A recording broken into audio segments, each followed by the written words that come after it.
Bonsoir et bienvenue à tous, nous sommes le samedi 22 mars, il est l'heure de l'info. C'est aujourd'hui la journée mondiale de l'eau et à cette occasion, une centaine d'élus et dirigeants ont découvert ou redécouvert le réseau d'eau du lac du Der. Les militaires de la base aérienne 113 étaient en exercice cette semaine à la piscine de Saint-Dizier dans des conditions d'entraînement inédites, vous le verrez. En fin de journal, nous recevrons Jean-Pierre Hélas et Michel Hugard qui réalisent un projet mémoriel sur l'ancienne verrerie de Finvel.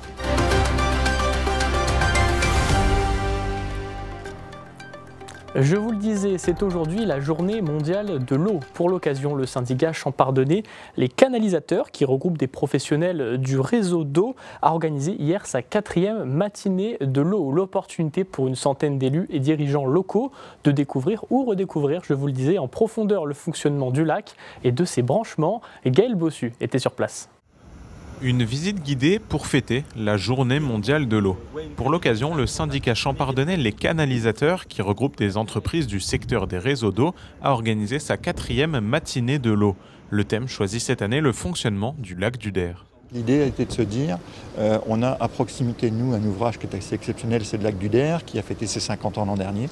Donc l'idée était de dire, venez découvrir, faire découvrir à nos élus, aux techniciens, aux maîtres d'œuvre et puis à nos confrères, l'utilité du lac du Der, puisqu'on a effectivement eu le sujet l'an dernier de la qualité de l'eau sur Paris avec les Jeux Olympiques. Donc voilà, on s'est dit que c'était quand même un sujet très intéressant, assez mal connu entre guillemets des champenois. On vient s'y balader, on vient s'y baigner, on vient faire du bateau, mais il y a une véritable utilité du lac du Der. Une centaine de visiteurs ont pu découvrir tout le fonctionnement des réseaux d'eau qui gravitent autour d'un des plus grands lacs artificiels d'Europe, de la prise d'eau au canal de restitution. Sécurité, gestion, préservation de la biodiversité, autant de travaux de l'ombre mis à la lumière. Si bien rond, c'est 6000 m3 par seconde. Donc on n'est plus... J'ai beau mettre la main pour essayer de freiner l'eau, enfin, c'est plus possible, quoi. L'idée, c'est aussi de montrer ce qu'on fait, notre savoir-faire aussi, parce qu'il y a des vraies compétences de travail. Et puis voilà, montrer aussi les enjeux majeurs. On fait un travail dans l'ombre, bien souvent. On voit effectivement un beau réservoir où on a des belles plages et on met son petit drap de bain dessus. Enfin voilà, mais il a d'autres missions, évidemment. C'est bien un réservoir à l'origine, quoi. Donc c'est important. On est bluffé par les dimensions, on est bluffé par la qualité du béton. Il n'y a pas une fuite, on voit que nos anciens, il y a 50 ans, ont bien prévu le coup. Dans le domaine du cycle de l'eau, chaque maillon compte et on en fait partie. Donc venir prendre en compte des enjeux aussi de ce que font les exploitants sur ces installations et de mieux appréhender aussi les besoins de demain. Donc c'est surtout ça qui m'intéresse de venir mesurer aujourd'hui. Une découverte pour certains, un approfondissement pour d'autres. La matinée de l'eau a été riche en enseignements autour de ce lac qui peut accueillir 350 millions de mètres cubes d'eau. À partir du 1er mai, acheter un bien immobilier en Marne coûtera plus cher. À la recherche d'argent pour combler leur déficit, le département de la Marne a décidé d'augmenter les droits de mutation à titre onéreux, communément appelés frais de notaire. Cette mesure devrait générer des recettes supplémentaires estimées à 8 millions d'euros par an. Plusieurs départements ont déjà relevé leur taux en France. Ce taux pour pallier à la diminution des dotations de l'État. Cette décision a été adoptée à une quasi-unanimité par le Conseil départemental le 21 mars. C'est notre image du jour, elle s'affiche sur votre écran, c'est celle de Pascal Bossan au départ de sa randonnée bragarde. Vous le voyez, ce randonneur de Vassy va faire durant une semaine une marche de 110 km autour de l'agglomération de Saint-Dizier pour sensibiliser au cancer colorectal. Ce matin, il est parti avec quelques personnes des Halles de Saint-Dizier. La première étape de son périple était Teurville-Bienville, 30 km plus loin. Il va poursuivre sa randonnée dans plusieurs villages accompagnés de professionnels de santé. Son idée est d'expliquer l'importance du dépistage et pour en apprendre plus, une interview concernant Mars Bleu avec des responsables de service de l'hôpital de Saint-Dizier est à retrouver sur notre site internet et notre application.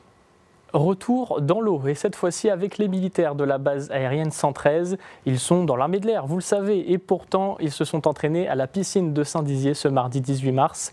Une quinzaine de militaires de l'escadron de protection de la BA 113 ont réalisé un exercice aquatique en conditions. L'idée est de les préparer à toute éventualité sur le terrain. Nous étions avec eux, regardez.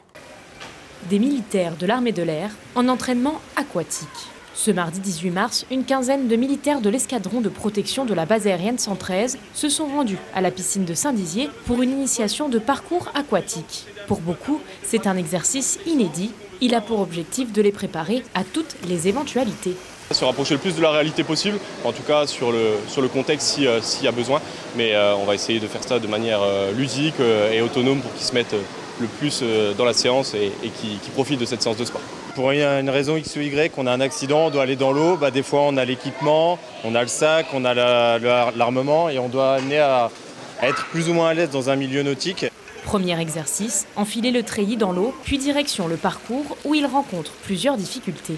Le tri, du coup, le tri se gorge d'eau, c'est plus lourd, ça nous tire vers le bas, on est moins à l'aise avec les mouvements. Donc forcément, pour avoir une natation dite académique, c'est un petit peu plus difficile, donc ça rajoute un peu de difficulté. Mais au moins, on est au plus proche de la réalité. La plupart des gens, s'ils ne sont pas à l'aise avec l'eau, ça va être la panique, notamment sur la partie filet, l'apnée. Là, donc c'est pour ça qu'on a fait un petit sas, parce que sinon, ça peut être la panique avec le souffle. Et là, ça va être, je pense, le mouvement le plus éprouvant. Ça va être le ramper sur le tapis, où là ça va être un peu énergivore. Durant 1 heure, ils effectuent plusieurs passages et différents exercices en condition. On le rend compliqué sur un premier passage où ils partent seulement en treillis de manière basique et après on rajoute l'arme, du coup qui va pouvoir être un petit peu encombrante et contraignant sur divers obstacles, notamment sur les apnées où le filet va pouvoir gêner bien sûr. Quelques petites notions de nage avec des notions de sécurité au niveau des mains. Et après un petit peu de flottaison pour rendre la chose encore une fois ludique, savoir se déplacer de manière économe en pleine mer ou dans un bassin. C'est la première fois depuis plusieurs années que les militaires de la BA 113 se rendent à la piscine de Saint-Dizier pour ce type de formation. Ce soir, nous recevons Jean-Pierre Hélas et Michel Hugard. Vous réalisez tous les deux un projet mémoriel sur l'ancienne verrerie de Finvel. Verrerie où vous avez travaillé, Michel. Bonsoir à tous les deux. Bonsoir. Alors, je le disais, l'ancienne verrerie de Finvel, elle se situait à Fin-les-Sources avant la fusion entre les deux communes. Pourquoi avoir décidé de raconter l'histoire de cette ancienne verrerie ?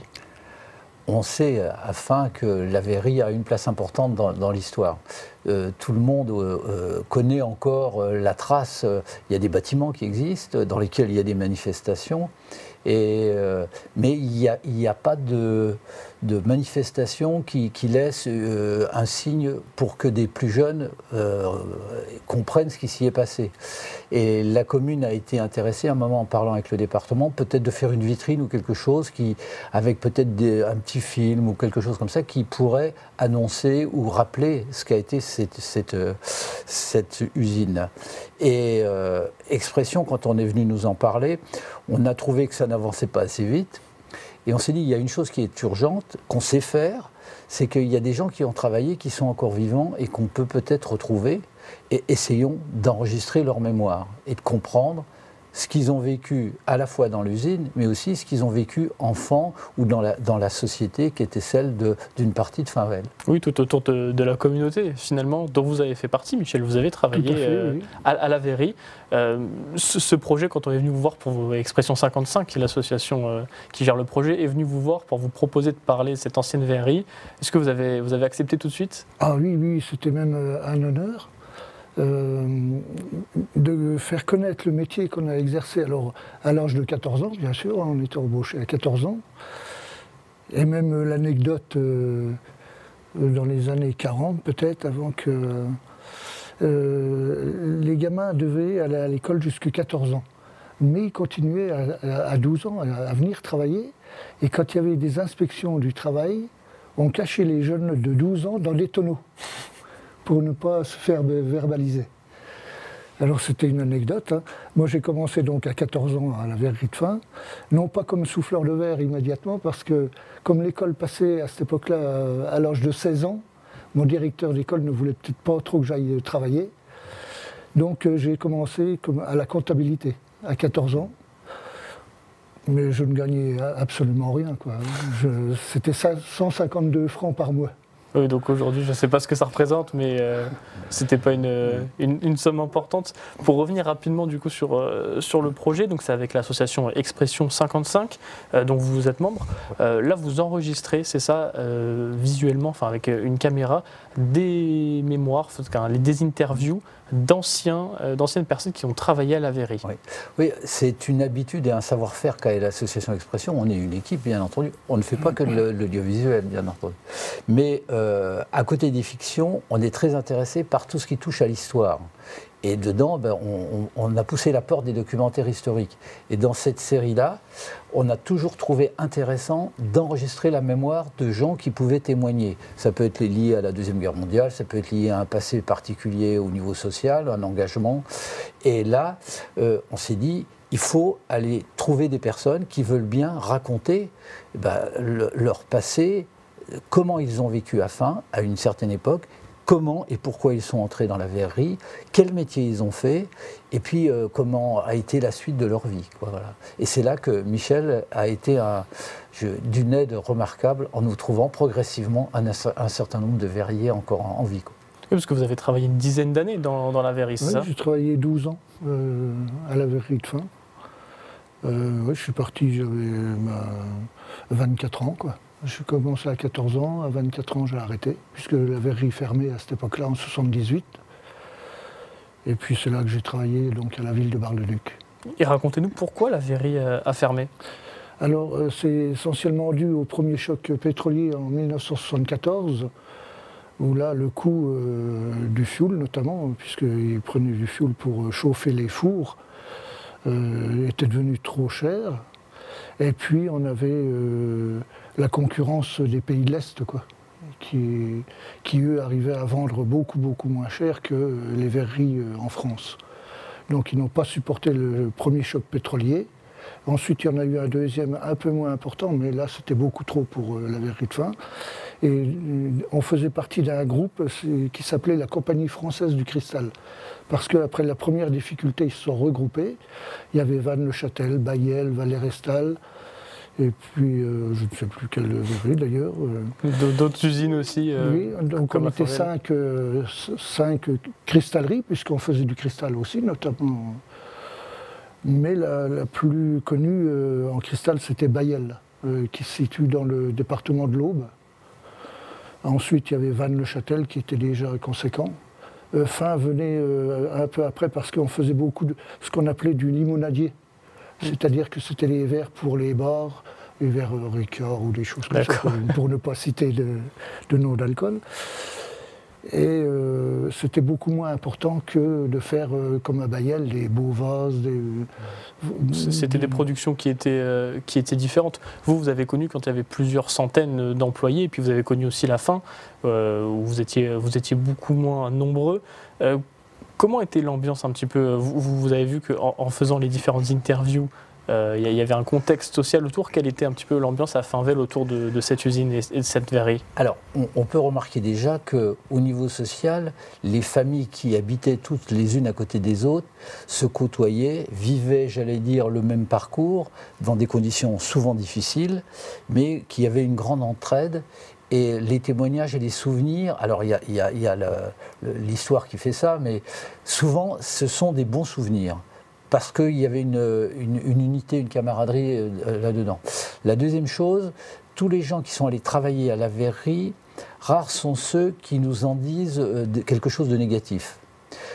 C'était sans doute parfois difficile. Ils ont tous, d'abord ils avaient envie d'y aller à la verrerie. Dans tous les gens qu'on a vus, peut-être à une exception près où c'est plutôt les parents qui ont poussé pour des raisons économiques, mais pratiquement tout le monde a vécu des moments, je ne dirais pas heureux, mais qui ont laissé des souvenirs positifs. Et puis, on peut remarquer enfin que pour tous, il y a eu quelque chose de magique. C'est le feu et le verre. Et ça, on sent dans les témoignages qu'il y a quelque chose qui allume les yeux, qui allume le souvenir, et ça leur est resté quelque chose de fort. Et tous, ils nous disent, si un jour, quelque part, il y a une démonstration, où ils ont envie d'y aller, quoi. Voilà. Et donc, c'était votre idée d'enregistrer cette mémoire avant qu'elle ne s'éteigne. Merci à tous les deux d'être venus sur notre plateau. Merci beaucoup. C'est la fin de votre journal. Merci de nous avoir suivis. Tout de suite, la météo et l'information continuent sur Puissance Télévisions. Demain, vous retrouverez Cyril Viguier pour le Grand JT des Territoires. Excellente soirée.